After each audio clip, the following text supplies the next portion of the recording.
আসসালামু আলাইকুম। আজকে দুপুরে কি কি রান্না করলাম আপনাদের দেখাবো একটু।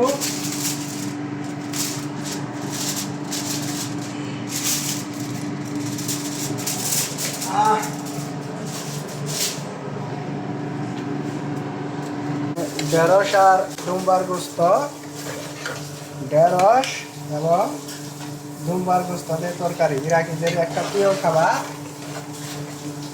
এখানে লোবিয়া, এখানে কুব্বা গরুর গোস্তের, এখানে আছে সাদা ভাত।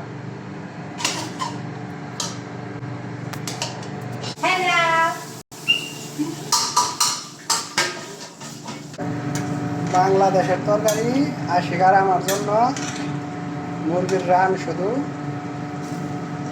এই যে